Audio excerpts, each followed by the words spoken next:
দর্শক, সিএসআর এর মুক্তবাক অনুষ্ঠানে আপনাদের সবাইকে স্বাগত জানাচ্ছি। আমি মনজুর আল মতিন। শুরুতেই জানিয়ে দিব আজকের শিরোনামগুলো। ভিন্ন রূপে ফিরে এলো লকডাউন। রাজধানীতে ৪৫টি সহ সারা দেশে ৬৭টি রেড জোন চিহ্নিত, পর্যায়ক্রমে কার্যকর। একদিনে চিরশয়নে ২ প্রবীণ রাজনীতিক, শেষ যাত্রায় রাষ্ট্রীয় সম্মান, নেতাকর্মীদের শ্রদ্ধা। রাজনীতিতে তো ক্ষতি হয়েছে, এমন একটা পণ্যট্য ব্যক্তি চলে গেলে এই মৃত্যুটা তো ক্ষতি হয়েছে। দেশের মঙ্গলের জন্য, দলের মঙ্গলের জন্য একাগ্রভাবে কাজ করে গেছেন। আমার 2 জন যারা আমরা সবসময় আমরা পেয়েছি, প্রতিটি আন্দোলন সংগ্রামে তাদেরকে হারানো এটা অত্যন্ত কষ্টকর। মহামারীর বিরুদ্ধে লড়াইয়ের সময় 2 সহযোদ্ধাকে হারানো অপূরণীয় ক্ষতি, সংসদে শোক প্রস্তাবে প্রধানমন্ত্রী। বিড়ম্বনার আরেক নাম করোনা পরীক্ষা, সমন্বয়হীনতাকে দুষছেন বিশেষজ্ঞরা, উপসর্গহীনদের নমুনা না নেয়ার পরামর্শ।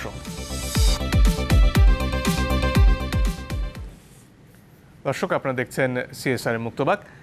আজকে যে পরিস্থিতিতে আমরা দাঁড়িয়ে রয়েছি সেটি একদিক দিয়ে খুব শঙ্কার, কারণ চীনকেও ছাড়িয়ে গেছি আমরা সংক্রমণের দিক থেকে। নতুন করে বিভিন্ন রেড জোন চিহ্নিত করা হয়েছে, সেখানে কী ধরনের পদক্ষেপ নেওয়া হতে পারে সেটি নিয়ে চিন্তাভাবনা এখনও চলছে। সে সিদ্ধান্ত এখনও আসেনি, তবে সেখানে সাধারণ ছুটি থাকবে, চলাচল বন্ধ থাকবে, এমনটা ধারণা করছেন অনেকে। এর পাশাপাশি অক্সিজেনের দাম গত সপ্তাহে যখন আমরা অনুষ্ঠানটি করছিলাম তখন বলছিলাম ৩৫,০০০ টাকার মতো এক একটি সিলিন্ডার বিক্রি হচ্ছে। এ সপ্তাহে এসে সেটি ৪৫,০০০-এ ঠেকেছে। সেদিক দিয়ে তার সংকট তো রয়েছে। এর পাশাপাশি বিভিন্ন হাসপাতালে যেমন আসনে বিছানার সংকট রয়েছে, বেডের সংকট রয়েছে। অন্যান্য রোগী যারা কোভিড ছাড়াও অন্যান্য রোগ নিয়ে হাসপাতালে যাচ্ছেন তারাও নানান ধরনের বিড়ম্বনার শিকার হচ্ছেন।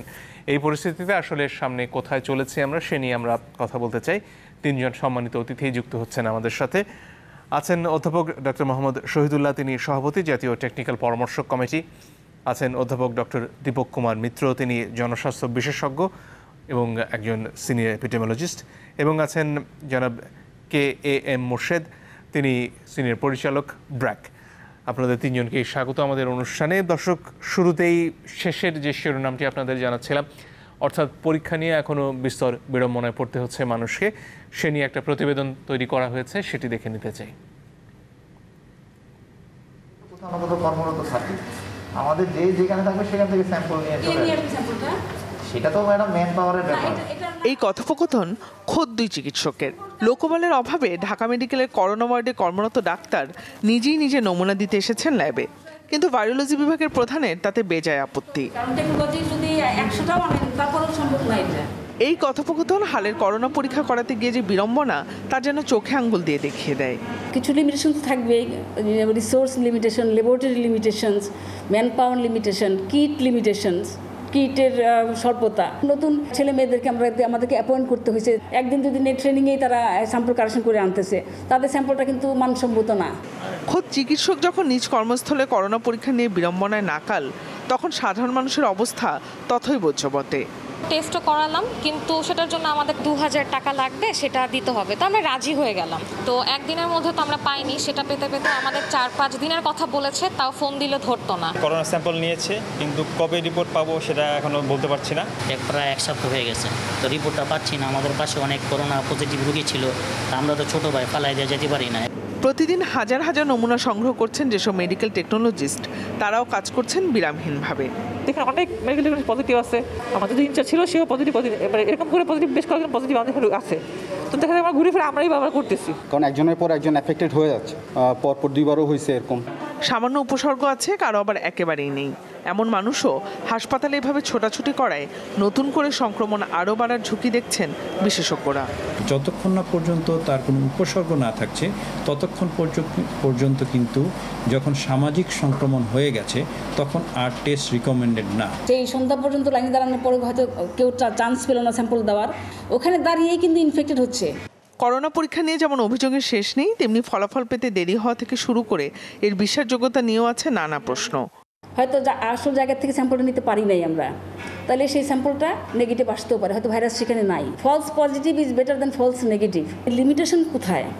আমাদের ভাইরোলজি ডিপার্টমেন্টে মেশিন একটা, এত রান দিতে দিতে একটা মেশিন হয়তো দেখা গেলো এক সময় হঠাৎ করে একটা বিকল হয়ে গেল, তখন তো আমরা হঠাৎ করে ঠিক করতে পারবো না।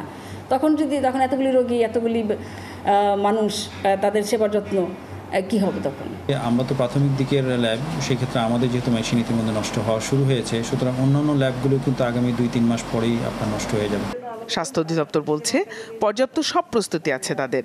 যেগুলো অচল মেশিন সেগুলো কিন্তু সচল করার ব্যবস্থাপনা করা হচ্ছে। নতুন নতুন কিন্তু আমাদের পিসিআর কিন্তু মেশিন কেনা হচ্ছে, আমাদের কিট সবই কিন্তু একটা পর একটা আসছে।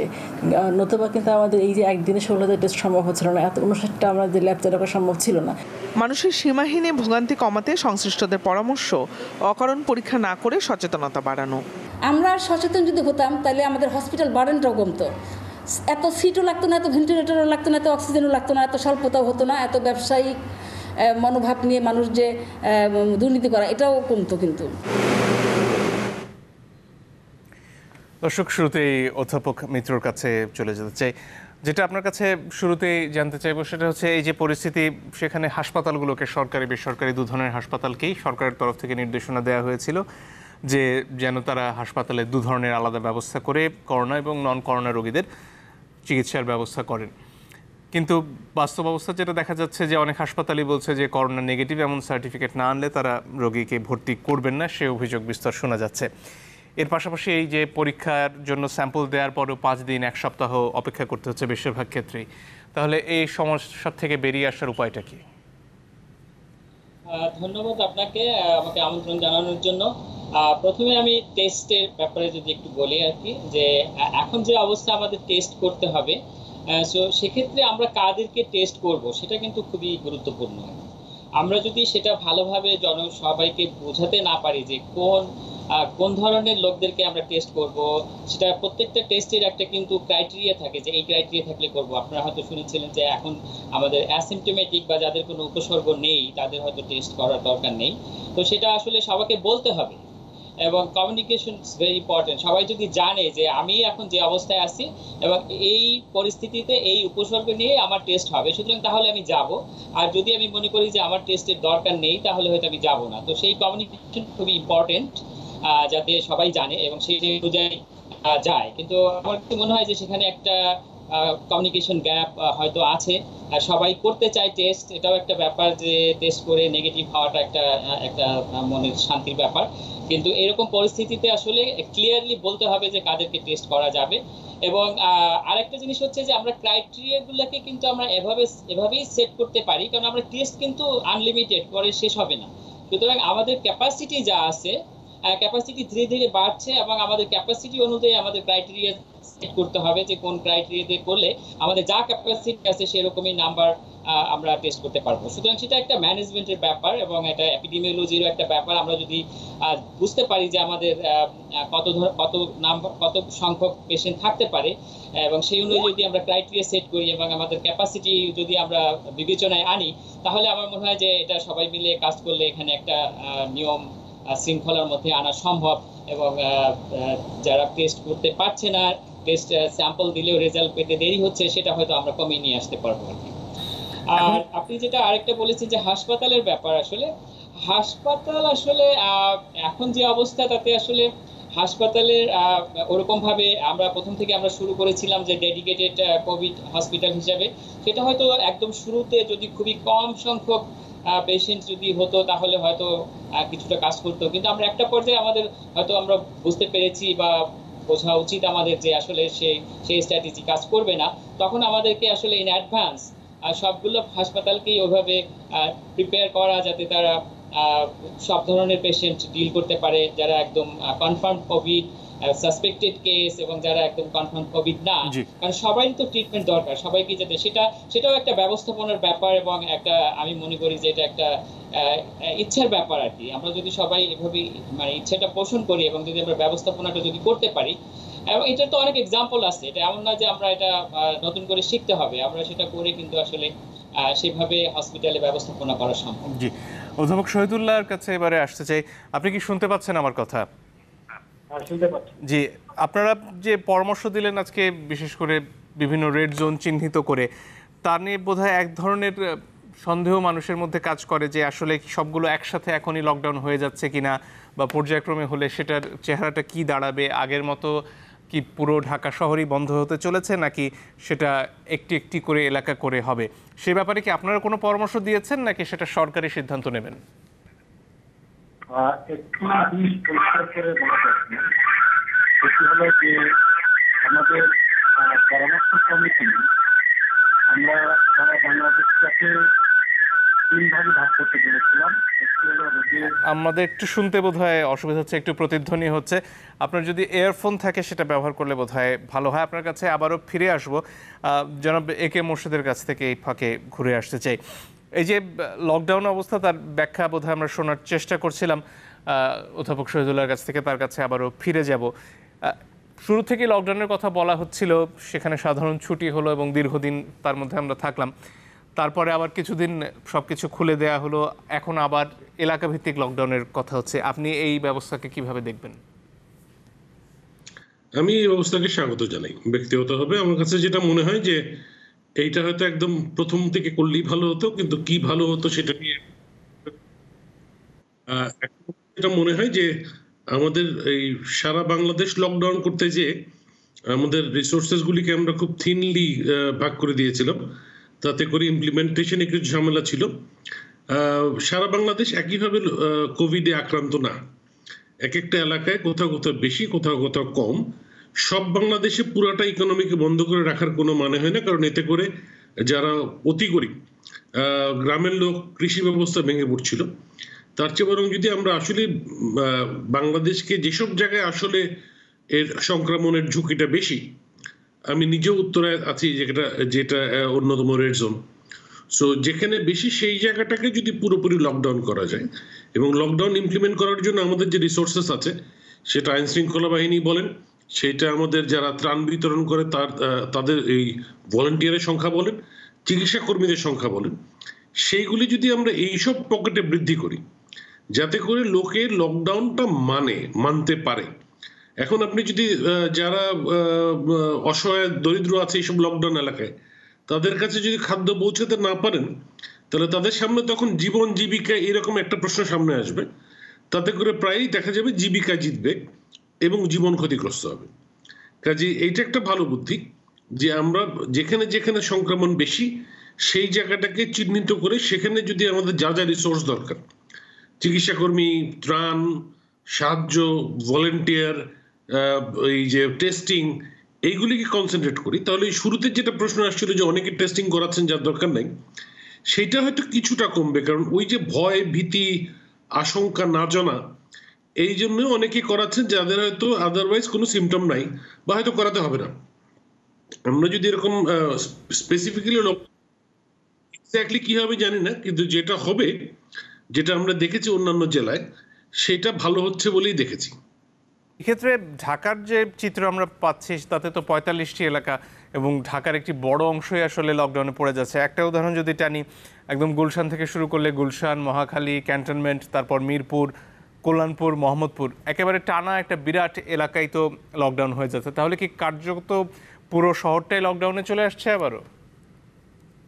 সেটা একদম হয়নি, কালকে জানা যাবে যে এটার মধ্যেও প্রশ্ন আসছে যে আরেকটু স্পেসিফিক করা যায় কিনা। আমাদের সামনে চ্যালেঞ্জ যেটা আছে বলে আমার ধারণা, আমি আইডিসিআর প্রফেসর সাহেব ভালো বলতে পারবেন, যে আমাদের কাছে যে তথ্য আছে সেই তথ্যটা অত গ্র্যানুলার না। আমরা সবার বেলায় জানি না যে কত নম্বর বাসার কে এফেক্টেড। আমরা হয়তো জানি যিনি এফেক্টেড উনি উত্তরাবাসী। এখন উত্তরা তো একটা বড় জায়গা, তো যেহেতু জানি না আমাদের এই জন্য হয়তো প্রথমে বলার সময় বড় এলাকা বলা হচ্ছে। আমরা যেমন শুনেছিলাম যে রাজাবাজার হবে, তারপর বলে যে না, রাজাবাজার না, পূর্ব রাজাবাজার, সো ওইটাই হবে। বড় চাঙ্কের কথা বলা হয়েছে। আমার ধারণা স্থানীয় জনপ্রতিনিধিরা মিলে স্থানীয়ভাবে সিদ্ধান্ত নিয়ে এটাকে আরেকটু ছোট ছোট স্পেসিফিক হয়তো করা হবে। গোলটা হচ্ছে যাতে আমাদের যে রিসোর্স আছে সেই রিসোর্সগুলি কনসেন্ট্রেট করা যায় যেসব এলাকায় সবচেয়ে বেশি দরকার সেইখানে।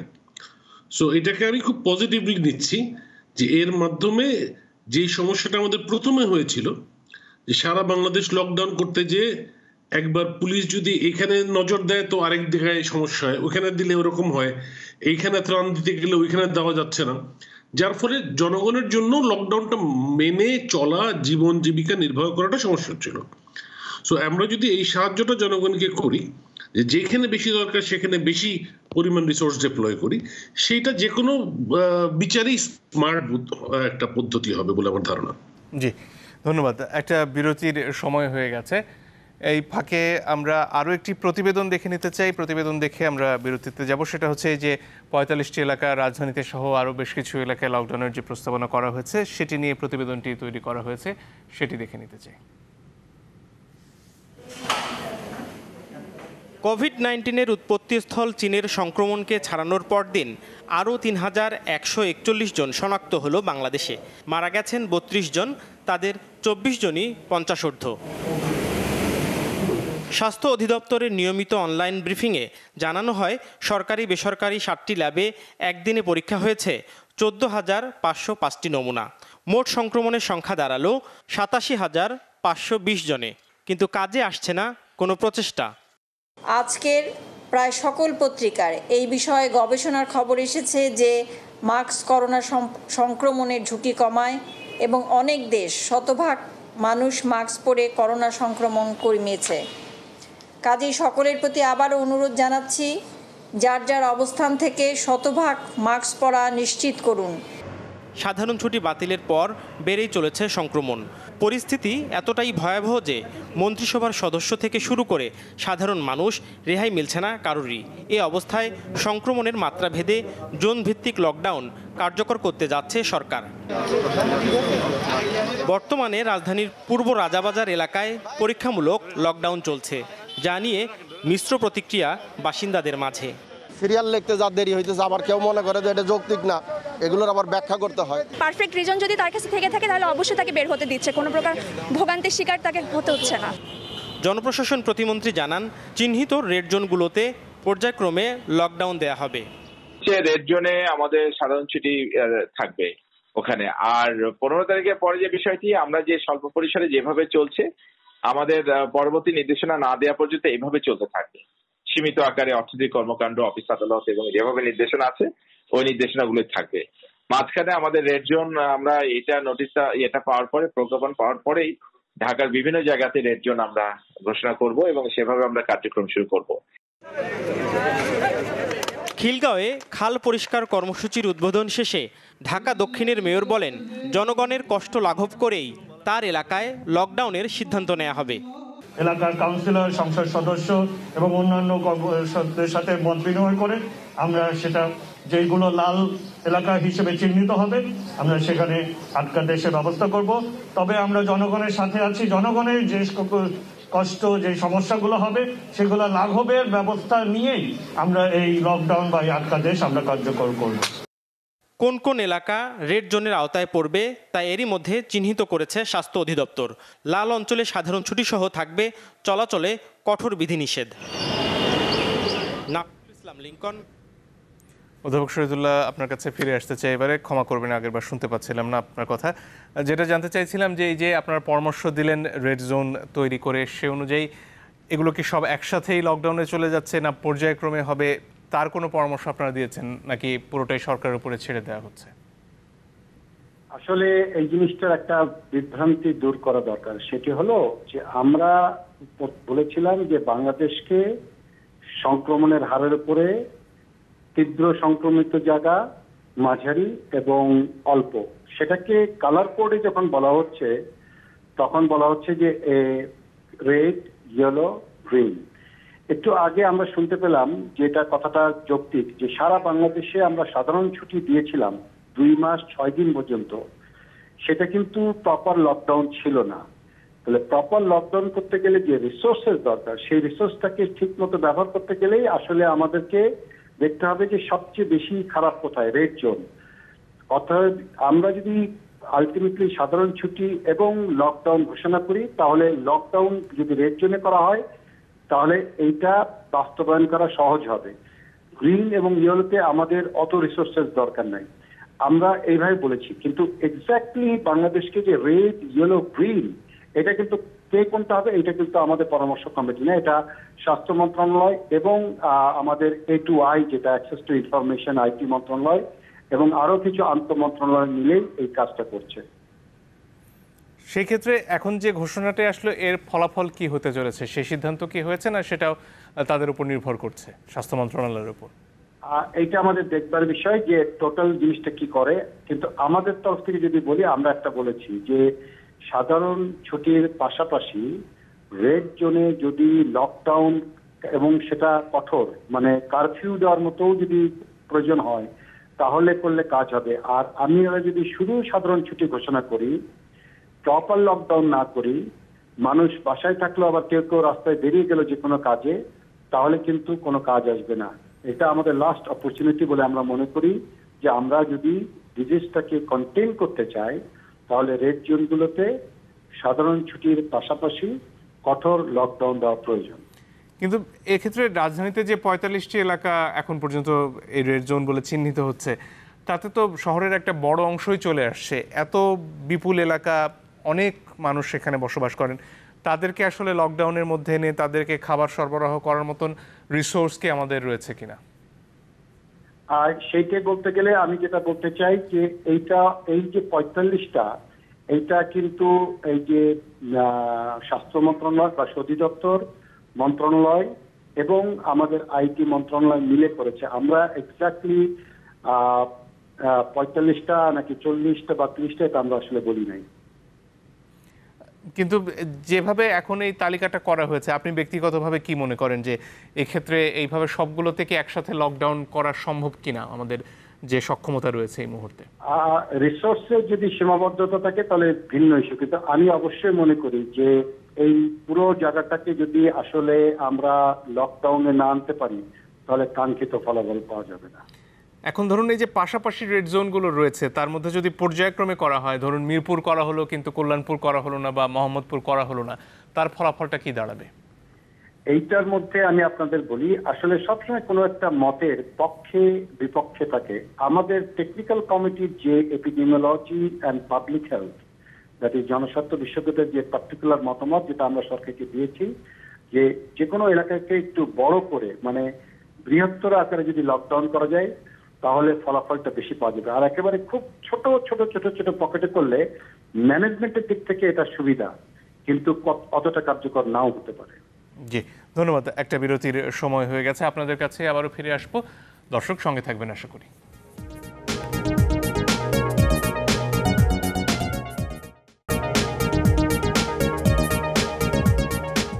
দর্শক আপনারা দেখছেন সিএসআর মুক্তবাক। আমরা অধ্যাপক দীপক কুমার মিত্রর কাছে আবার ফিরে যেতে চাই। এই যে পরিস্থিতি, সেখানে সবার আগেই প্রশ্ন চলে আসে যে রোগীদের আসলে কি অবস্থা, কারণ অনেক আগে থেকে আমরা শুনছি হাসপাতালগুলোতে সেভাবে শয্যা খালি নেই এবং ডাক্তাররা প্রচণ্ড চাপের মধ্যে রয়েছেন। এখানে এই যে সংকট, সেটি কাটিয়ে ওঠার রাস্তাগুলো কি? হাসপাতাল ব্যবস্থাপনায় কিভাবে উন্নতি আনা যায়?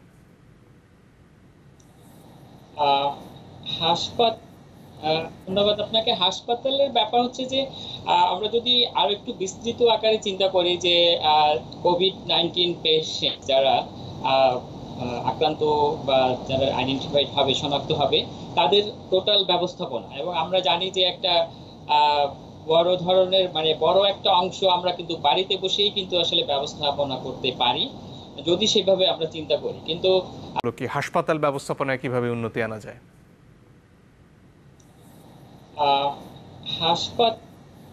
ধন্যবাদ আপনাকে। হাসপাতালের ব্যাপার হচ্ছে যে আমরা যদি আরো একটু বিস্তৃত আকারে চিন্তা করি যে কোভিড-19 পেশেন্ট যারা আক্রান্ত বা যারা আইডেন্টিফাইড হবে, শনাক্ত হবে, তাদের টোটাল ব্যবস্থাপনা, এবং আমরা জানি যে একটা বড় ধরনের মানে বড় একটা অংশ আমরা কিন্তু বাড়িতে বসেই কিন্তু আসলে ব্যবস্থাপনা করতে পারি যদি সেভাবে আমরা চিন্তা করি। কিন্তু সেখানে একটা জিনিস হচ্ছে যে যে কোনো সময় কিন্তু বাড়িতে একজন চিকিৎসা নিতে নিতে কিন্তু যে কোনো সময় তার কিন্তু হঠাৎ করে হাসপাতালে যাওয়ার প্রয়োজন হতে পারে।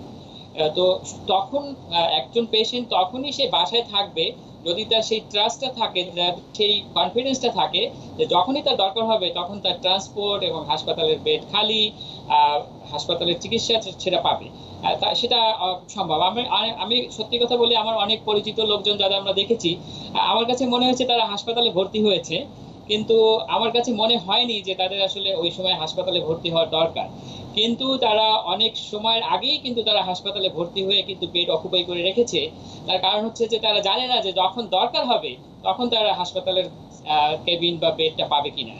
সুতরাং এই জায়গাতে আসলে আমাদের কাজ করা দরকার যে আসলে আমাদের রিসোর্স সীমিত, এটা আমরা ইচ্ছা করলেই একদিনে 2 দিনে বা বাড়াতে পারবো না, আমাদের চেষ্টা করতে হবে বাড়ানোর, কিন্তু এর মধ্যে সমন্বয় করতে হবে যে যার পক্ষে বাড়িতে থাকা সম্ভব সে বাড়িতেই চিকিৎসা নেবে, যখন তার হাসপাতালে যাওয়া দরকার তখন যেন সে খুব সহজেই হাসপাতালে যাওয়ার যে তার ব্যবস্থাটা সেটা করা যায়, সেটা যদি আমরা করতে পারি। মিত্র, এখানে একটা বিষয় বোধহয় সামনে চলে এসে যে মানুষের মধ্যে এক ধরনের ভীতি কাজ করে, যাদের করোনার রোগটি ধরা পড়ছে তারা হাসপাতালে যাবার চেষ্টা করছেন, সেখানে যাদের সেই সক্ষমতা রয়েছে, বিত্ত রয়েছে, তারা হয়তো তাদের মতো করে ব্যবস্থা করতে পারছেন। বিপদে পড়ছেন সাধারণ মানুষ, যাদের সেই অর্থ নেই, ক্ষমতাও নেই হাসপাতালে একটি সিটের ব্যবস্থা করে নেয়ার।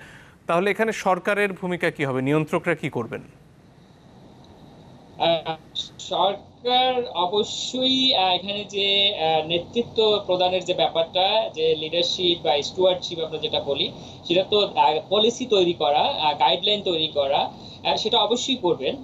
যেটা ধরেন আমরা একটা জিনিস জানি যে প্রাইভেট হসপিটাল, পাবলিক হসপিটাল নিয়ে একটা ব্যাপার আছে, কিন্তু এখানে আসলে সরকার এই সময় একটা যুদ্ধকালীন সময়, সে যে কোনো ধরনের নীতি তৈরি করা এবং আইন তৈরি করা, আইন প্রয়োগ করা এবং সেটা জনগণের স্বার্থে, আমরা তো সবসময় জানি যে জনস্বার্থে সবকিছুই করা হয়, তো জনস্বার্থে সেগুলো মানতে বাধ্য করা, সেগুলো তো কিছুটা করতেই হবে, না হলে তো আসলে আপনি একটা জিনিস বলছিলেন আগে যে আমরা এটা করতে গেলে আমরা পারবো কিনা, কিন্তু কিছু কিছু জায়গায় আছে যেটা করার সেটা করতে হবে, আর সেটা যদি আপনি কম্প্রোমাইজ করেন তাহলে কিন্তু কাজ হবে না। সুতরাং আমাদের যতটুকু প্রয়োগ করতে হবে, আইনের প্রয়োগ বলেন, পলিসির প্রয়োগ বলেন, সেটা কিন্তু আমাদের সর্বোচ্চ করে সেটা করতে হবে, আদারওয়াইজ আমরা এই ধরনের একটা পরিস্থিতিকে কিন্তু মোকাবেলা করা উইল বি ডিফিকাল্ট।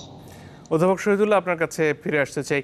এই প্রসঙ্গে আসলে এখন স্বাভাবিকভাবেই হাসপাতালগুলো নিয়ে মানুষের মধ্যে প্রচুর শঙ্কা, এবং যারা এই রোগে আক্রান্ত বলে জানতে পারছেন তারা চেষ্টা করছেন আগেই মোটামুটি হাসপাতালে একটি শয্যার দখল করে বসে থাকার। যাদের সেই ক্ষমতা নেই তারা বিভিন্ন হাসপাতালে ঘুরে শেষমেশ অনেকে পথেও মৃত্যুবরণ করতে হচ্ছে। এর পাশাপাশি যাদের অর্থবিত্ত রয়েছে তারা অক্সিজেন সিলিন্ডার প্রয়োজন না থাকলেও বাসায় মজুত করে ফেলছেন, অনেকে প্রয়োজন থাকলেও সেই অক্সিজেনটি সময় মতো পাচ্ছেন না। এই যে এক ধরনের চরম সংকট তৈরি হচ্ছে হাসপাতাল ব্যবস্থা বলুন বা হাসপাতালের যে সরবরাহ সেগুলো নিয়ে, এক্ষেত্রে আপনারা কি পরামর্শ দিচ্ছেন এবং আসলে এই সংকট কাটিয়ে ওঠার কোনো রাস্তা এই মুহূর্তে সামনে খোলা আছে কিনা? আমার কথা শোনা যায়? জি, শোনা যাচ্ছে। ওকে, এই পয়েন্টটা আমি খুব গুরুত্বপূর্ণ মনে করি, কারণটা হলো যে আমাদের এখন দুটাকে ভাগ করি যদি, যে একটা হলো সংক্রমণ প্রতিরোধ বা কমানো, আর একটি হলো সেবা নিশ্চিতকরণ। আপনি যে প্রশ্নটা করেছেন যে কেউ যদি মনে করে যে আমার ক্ষমতা আছে, আমি একটা হাসপাতালের শয্যা দখল করলাম, আর যার খুব প্রয়োজন, যার অতটা ক্ষমতা নাই সে পাবে না, এর চেয়ে তো দুঃখের বিষয় হতে পারে না, কারণ প্রত্যেকটা জনগণের অধিকার সমান। তো এই ব্যাপারে আমাদের পরামর্শ কমিটি থেকে আমরা যেটা বলেছিলাম যে হাসপাতালের শয্যা সংখ্যা বাড়াতে হবে। প্রথমে আগে পাবলিক সেক্টরে যাই, পরে আমি প্রাইভেট সেক্টরের কথা বলবো। পাবলিক সেক্টরে যে কটা বেড আছে, আরো কিছু বেড এখন অলমোস্ট রেডি হয়ে আছে, যেগুলো চালু করার কথা বলা হচ্ছে। যেমন আমি বলতে পারি আপনার কমলাপুর রেলওয়ে স্টেশন হাসপাতাল, কমলাপুর স্টেশন হাসপাতাল, বক্ষব্যাধি, গ্যাস্ট্রোলিভার, এরকম আরো অনেকগুলো হাসপাতাল।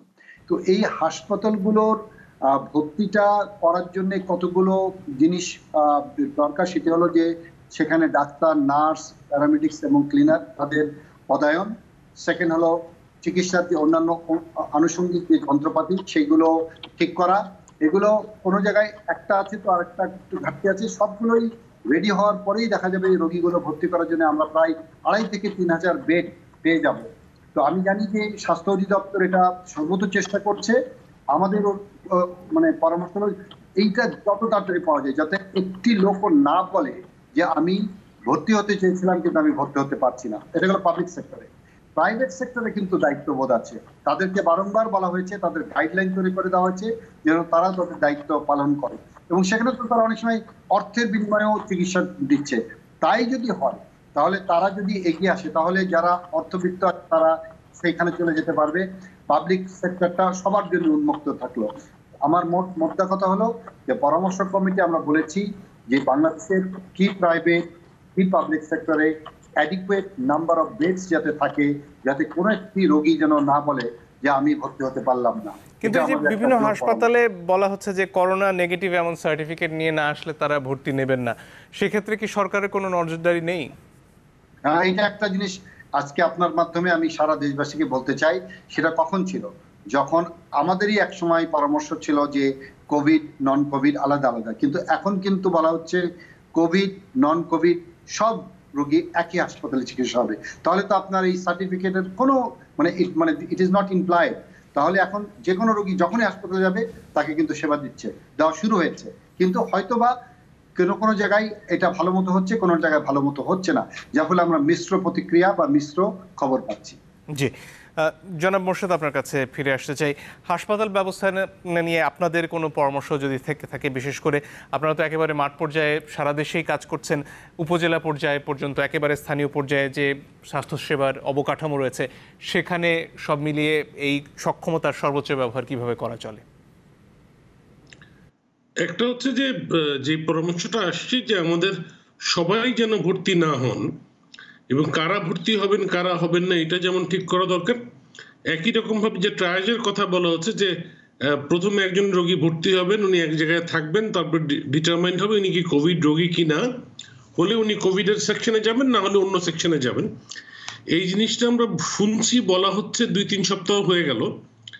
ইমপ্লিমেন্টেশনটা যে কোনো কারণেই হোক এখনো আটকে আছে। প্রাইভেট হসপিটালগুলি অনেকেই লিপ সার্ভিস দিচ্ছেন, আর একটু ভালো করে তাদেরকে মনিটরিং করা দরকার আছে।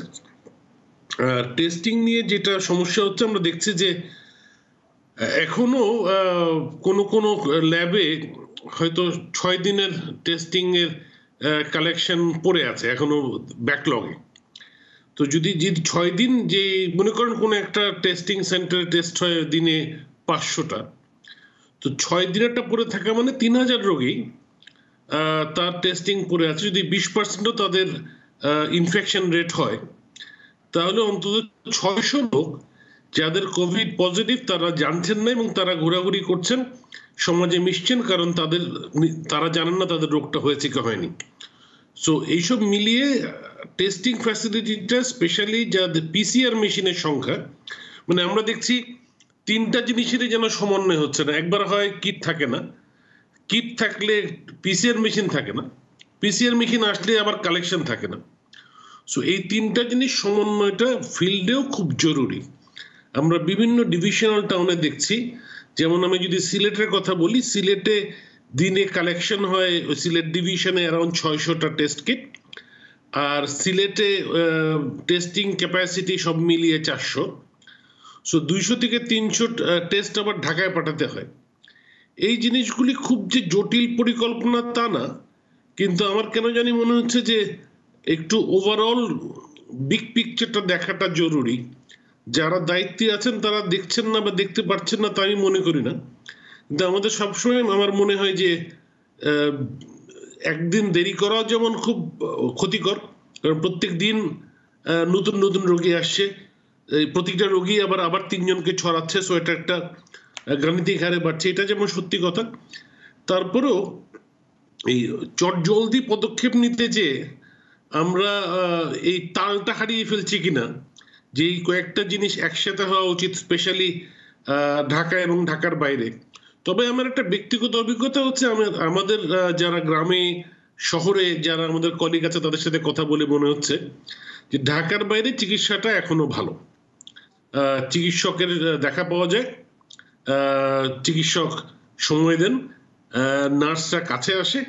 ঢাকার অবস্থা চিকিৎসা ব্যবস্থাটা বা চিকিৎসার কোয়ালিটি, স্পেশালি সরকারি হাসপাতালে যেখানে বেশিরভাগ রোগী ডিপেন্ড করেন, আমার কোভিড হলে আমাকেও কোনো সরকারি হাসপাতালেই হয়তো ভর্তি হতে হবে, সেইখানকার কোয়ালিটিটা একটু দেখার ব্যাপার আছে। এটা কেন হচ্ছে, কি ধরনের কোথায় স্বল্পতা, এটা ভালো বুঝবেন যারা এই সাথে জড়িত আছেন তারা। কিন্তু একজন সাধারণ মানুষ হিসাবে, একজন অবজারভার হিসেবে আমি দেখছি যে এই জায়গাটায় আরো কাজ করবার বেশ দরকার রয়ে গেছে। জি, ধন্যবাদ। আরো একটা বিরতির সময় হয়ে গেছে, দর্শক একটু পরে ফিরে আসছি, সঙ্গে থাকবেন আশা করি।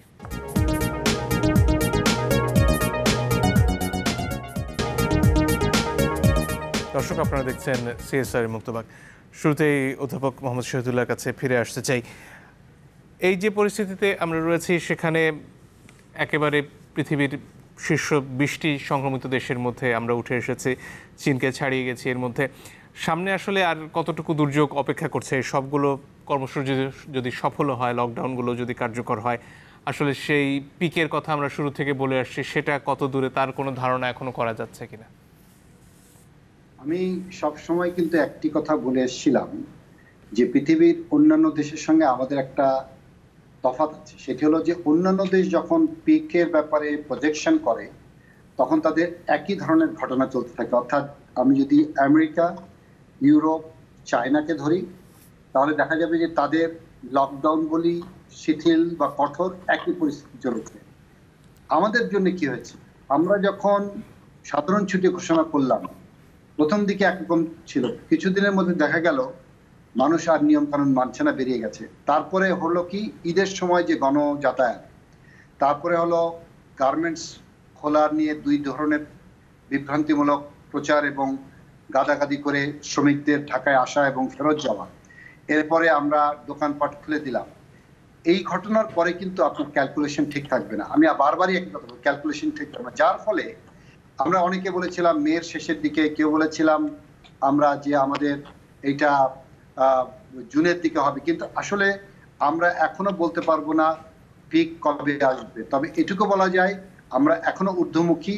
তবে জনস্বাস্থ্য বিশেষজ্ঞরা যেটা বলে থাকে যে আমাদের পুরো জুন মাস, এমনকি জুলাই মাসের মাঝামাঝি পর্যন্ত এই ঊর্ধ্বমুখী থেকে পিকে পৌঁছানোর একটা সম্ভাবনা আছে, যদি আমরা এখন যেভাবে চলছি তার সাথে যদি আমরা ক্ষেত্র বিশেষে যে রেড জোনগুলোতে লকডাউন কার্যকর করতে পারি, তাহলেই কিন্তু সংক্রমণটা নিয়ন্ত্রণে আসবে। কিন্তু যদি না করা হয়, এখন যেভাবে ঢিলেঢালা চলছে, কবে এইটা বাড়তে বাড়তে বাড়তে কোথায় যে ঠেকবে এবং পিক কবে আসবে, আমি মনে করি না যে কারোর পক্ষে এটা বলা সম্ভব। এর পাশাপাশি যারা রোগ প্রতিরোধ ক্ষমতা অর্জন করেছেন, নানানভাবে এই রোগ থেকে নিজেদের কাটিয়ে উঠেছেন, তাদের শনাক্ত করার কোনো পরিকল্পনা কি আপনারা করছেন? অ্যান্টিবডি টেস্টের কি কোনো পরিকল্পনা হচ্ছে? এটা নিয়ে অবশ্যই একটা ভালো কথা বলছেন।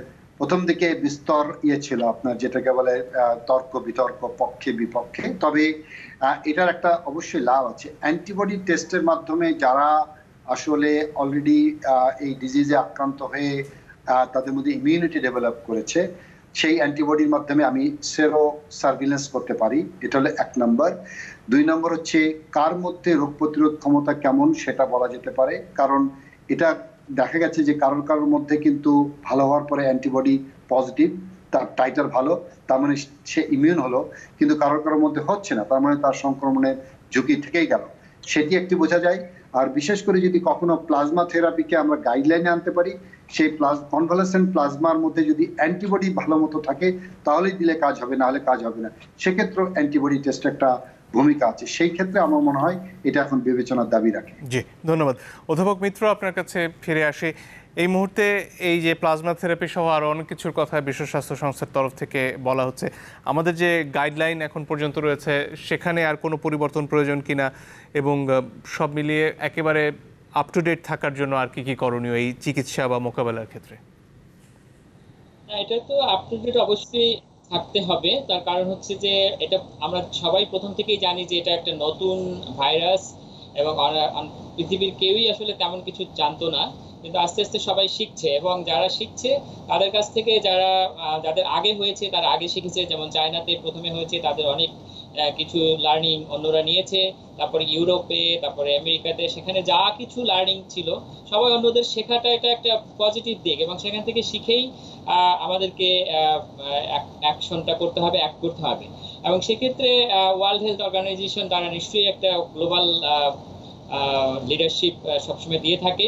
সুতরাং তাদের যে পলিসি এবং তাদের যে স্টেটমেন্ট, তার উপরে বেস করে আমাদের যতটুকু সম্ভব আমাদের অবশ্যই আপ টু ডেট করতে হবে। কিন্তু সেখানে মনে রাখতে হবে যে WHO কিন্তু যে সমস্ত পলিসিটা সেটা হচ্ছে গ্লোবাল পলিসি। আমাদেরকে কিন্তু আমাদের দেশের মতো করে কনটেক্সচুয়ালি সেটাকে আসলে অ্যাডজাস্ট করে তারপরে আমাদের পলিসিটা তৈরি করতে হবে। এবং আমাদের দেশে সেরকম সেই কাজটা করার জন্য যথেষ্ট বিশেষজ্ঞ রয়েছেন যে তারা অন্য দেশের, এটা এমন না যে ওয়ান শু ফর অল, একটা পলিসি সব দেশের জন্য একভাবে কাজ করবে তা কিন্তু না। অন্য দেশের এভিডেন্স বা যেটা ডেটা আমরা পাবো, WHO যেটা বলবে সেটা আমাদের দেশের পারিপার্শ্বিক নিজেদের মতো করে প্রয়োগ করতে হবে নিশ্চয়ই। জি, ধন্যবাদ। জনাব মোর্শেদ, আপনার কাছে ফিরে আসি, যদি আপনার আর কিছু যুক্ত করার থাকে, বিশেষ করে ব্র্যাকের তাদের কার্যক্রম এই ক্ষেত্রে আরো বিস্তৃত করার কোনো পরিকল্পনা রয়েছে কিনা সেটি যদি জানাতেন। আমরা সরকারের সাথেই কাজ করছি, একটা কনসেপ্ট নিয়ে কাজ হচ্ছে, এটা ফিল্ড সাপোর্ট টিম। আমরা এখন যেটা দেখতে পাচ্ছি যে বাসায় ট্রিটমেন্টের একটা বড় অংশকে আসলে বাসায় ট্রিটমেন্ট নিতে হবে। তো সেইটা কি করে সাপোর্ট করা যায়, মাঠে আমাদের কর্মী বাহিনী আছে, সরকারের কর্মী বাহিনী আছে, স্বাস্থ্য বিভাগের লোকজন আছে। আমরা চেষ্টা করছি যে একটা টিম তৈরি করে আমরা যারা বাসায় ট্রিটমেন্ট নিচ্ছে, স্পেশালি গ্রামে গঞ্জে ইউনিয়ন পরিষদ পর্যায়ে, তাদেরকে কি করে সাপোর্ট দিতে পারি, তাদের কাছে কি করে আমরা রেগুলারলি বিভিন্ন পরামর্শ, তাদের কোনো ধরনের সমস্যা তৈরি হলে তাড়াতাড়ি তাদেরকে আবার হসপিটালে ট্রান্সফার করা, এই পুরো ব্যাপারটা দেখভাল করার জন্য একটা ব্যাপার নিয়ে আমরা কাজ করছি। একই সাথে আমরা মনে করি এটা যেহেতু মনে হচ্ছে লং টার্ম একটা সমস্যা যেটা নিয়ে আমাদের টিকতে হবে, বাঁচতে হবে, আমরা কমিউনিটি ভিত্তিক কোনো সমাধান তৈরি করা যায় কিনা। যেভাবে আমরা আপনাদের মনে আছে যখন আমরা ওই ওরাল স্যালাইন নিয়ে কাজ করি, তখনও কিন্তু আমরা কমিউনিটিকে এঙ্গেজ করে কমিউনিটির সাহায্য নিয়ে আমরা এই ওরাল স্যালাইনের ব্যাপারটা প্রচলন করেছিলাম। এখনো গ্রামে গঞ্জে মফস্বলে কমিউনিটিকে ইনভলভ করে তাদের মাধ্যমে এই রোগটা শনাক্তকরণ, প্রতিরোধ এবং প্রতিকার, এই তিনটা কাজ করা যায় কিনা, যেখানে শুধুমাত্র হসপিটালাইজেশনের প্রয়োজন হবে তখন ডাক্তার বা অন্যদেরকে ইনভলভ করা হবে, এটা চিন্তা করা হচ্ছে। আজকের মতো সময় আসলে ফুরিয়ে গেছে, আর শুনতে পারলে নিশ্চয়ই ভালো লাগতো। আপনাদের তিনজনকে অসংখ্য ধন্যবাদ। দর্শক ধন্যবাদ আপনাদেরকেও যারা এতক্ষণ আমাদের সাথে ছিলেন। বিদায় নিচ্ছি আজকের মতো।